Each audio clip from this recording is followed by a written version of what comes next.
ప్రియమిత్రులకు నమస్తే అండి. ఈ జోకు పాతదైనా భార్యాభర్త తగువుల్లాగా ఎప్పుడు నిత్య నూతనంగా ఉంటుందండి.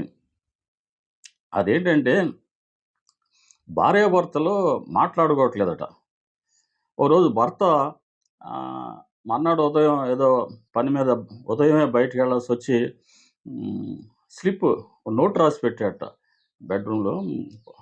ఆహ్, ఉదయం నన్ను 5 గంటలకు లేపు అని. పడుకున్నాడు. మర్నాడు లేచేసరికి మామూలే గదా! 7 దాటిపోయింది. ఆహ్, కోపంగా నేను 5 గంటలకు లేపమన్నాను గదా! అని ఇక బ్రేక్ చేయాలిగా. మాట లేకపోతే అడగాలి గదా! కోపం వచ్చినప్పుడు మరి ఇదంతా పక్కకు పోతాయి. అడిగాడట. అయితే భార్య మౌనంగా బ ఆయన రాసిన స్లిప్ పక్కన ఇంకో స్లిప్ చూపించిందంట. ఆ స్లిప్‌లో ఏవండీ 5 అయింది లేవండి అని రాసుందంట. భర్త ఏం చేయలేక జుట్టు పీక్కోబోయాడట.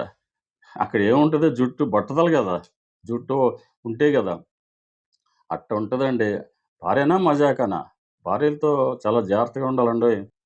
వాళ్ళతో పెట్టుకోబోకండి. ఇది పాత జోకయినా కొంచెం మషాలా పూసి నేను షేర్ చేసుకుంటున్నాను. నచ్చితే లైక్ చేయండి. నచ్చకపోతే ఒకసారి చూసి వదిలేయండి. Choice is yours. ఎందుకంటే నవ్వటం ఒక భోగం. నవ్వించడం ఒక యోగం. నవ్వకపోతే ఒక రోగం. అవునా కాదా? మరి మీకు ఈ వీడియో నచ్చితే లైక్ చేసి 10 మందికి షేర్ చేసి దయచేసి నా రానా డైలీ టాక్స్‌కి సబ్స్క్రైబ్ చేస్తారని ఆశిస్తానండి. మరో మంచి వీడియోతో మళ్ళా మిమ్మల్ని కలుస్తాను. అంతవరకు సెలవు. నమస్తే అండి. సర్వే జనా సుఖినో భవంతు. భార్యాభర్తలు చల్లగా ఉండాలని ఆశిద్దాం.